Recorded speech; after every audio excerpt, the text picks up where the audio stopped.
शिल्पा की आदतें ठीक नहीं थी। वो ना बोलने से पहले कुछ सोचती और ना ही कुछ करने में। उसकी इस आदत से सभी परेशान रहते। बहन, घर पर मेहमान आए हैं और शक्कर खत्म है, थोड़ी शक्कर दे दो, मैं बाजार जाऊंगी तो ले आऊंगी।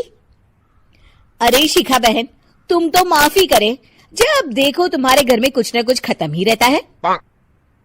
अरे शिल्पा, चिल्ला क्यों रही हो? कहा ना घर में मेहमान बैठे हैं, सुन लेंगे। सुन लेंगे तो सुन ले, तुम लोगों की मांगने वाली आदत तो बंद होगी। अच्छा शिल्पा, ना दो शक्कर, लेकिन बात तो अच्छे से करो। एक कटोरी शक्कर के लिए तुमने मेरी बड़ी बेइज्जती कर दी। शिल्पा बड़बड़ाते अंदर चली जाती है तो शिखा भी घर चली जाती है। माँ, क्या हुआ? अरे कुछ नहीं बेटा, पता नहीं कहां कहां से ऐसे पड़ोसी आ जाते हैं, जब देखो तब कुछ न कुछ मांगने के लिए घंटी बजाते हैं। अब घंटी बजे तो दरवाजा ना खोलना। पता नहीं माँ की ये आदत कैसे बदलेगी, किसी को कुछ भी बोल देती है, बोलने से पहले सोचती भी नहीं। शिल्पा की ये आदत दिन ब दिन बढ़ती ही जा रही थी। एक दिन शिल्पा के दरवाजे सब्जी वाला आया। सुनो भैया, मुझे ये भिंडी, टिंडे, लौकी और आलू के साथ 1 किलो प्याज दे दो। जी बहन जी। वो एक एक कर सारा सामान पैक कर देता है। कितने पैसे दूं?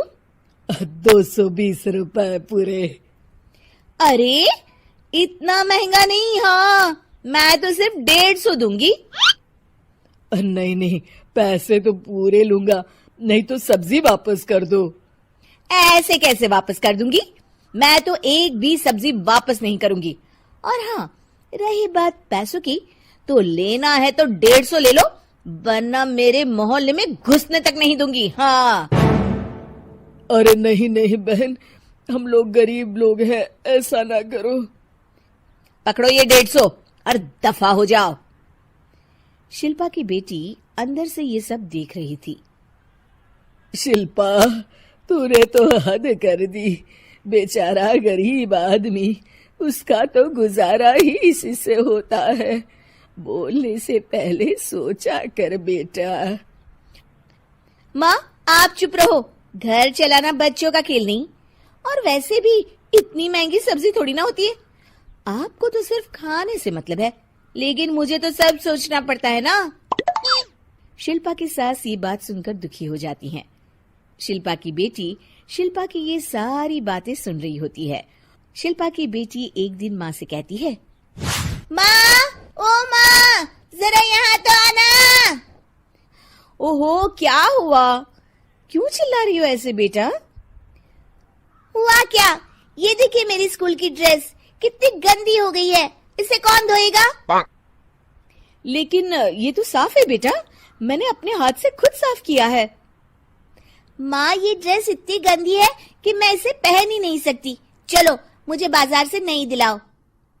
शिल्पा दुखी हो जाती है और वहां से चली जाती है कि तभी सामने उसकी सास मिल जाती है। शिल्पा, अरे ओ शिल्पा, ये क्या सब्जी बनाई है? ऐसे भी कोई सब्जी बनाता है?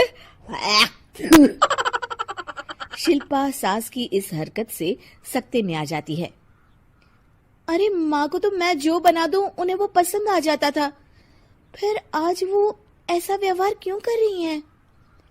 शिल्पा कुछ समझ पाती कि थोड़ी ही देर में उसका पति आ जाता है। अरे शिल्पा, ये क्या है? क्या हुआ आपको? ये मेरी अलमारी पूरी अस्त व्यस्त है, तुमसे कोई काम नहीं होता है। सारा दिन पता नहीं क्या करती रहती हो। अरे मैंने तो सारी अलमारी साफ रखी है। इसे तुम साफ कहती हो? ये तो पूरा कूड़ादान लग रही है। शिल्पा परेशान हो जाती है और समझ नहीं पाती है कि उसके साथ क्या हो रहा है। शिल्पा अकेले कमरे में जाती है और जोर जोर से रोने लगती है। तभी वहां उसका पति, सास और बेटी आ जाते हैं। शिल्पा उन लोगों को देखकर और जोर जोर से रोने लगती है।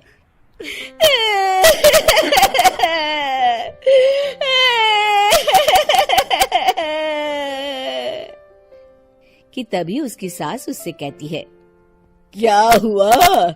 यहाँ बैठकर रोती रहोगी या फिर खाने को भी कुछ बनाओगी? माँ, पहले आप बताएं, आप लोगों को क्या हुआ है जो मुझसे ऐसा व्यवहार कर रहे हैं? वही हुआ है जो तुम्हें रोज होता है।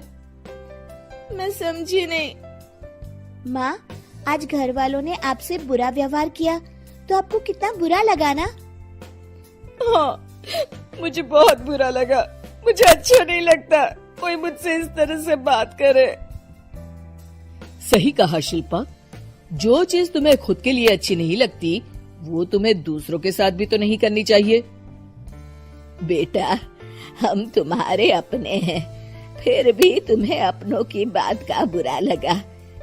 लेकिन सोचो, जिन बाहर के लोगों से तुम ऐसा व्यवहार करती हो उन्हें कैसा लगता होगा। हाँ माँ, आप सच कह रही हैं। मैं आप लोगों से माफी मांगती हूँ। मुझे कड़वा नहीं बोलना चाहिए। मैं समझ गई। मैं आपकी हूँ, इसलिए आप लोगों ने मुझे सुधरने का वक्त दिया और मेरा साथ दिया। लेकिन जिन बाहर के लोगों से मैं बुरा व्यवहार करती आई, वो लोग मेरे कड़वे बोल से कितने दुखी होते होंगे। मैं वादा करती हूँ, आज से ऐसा व्यवहार किसी के साथ नहीं करूंगी। सीख, हमें दूसरों के साथ वैसा ही व्यवहार करना चाहिए जो हम खुद के लिए अपेक्षा करते हैं।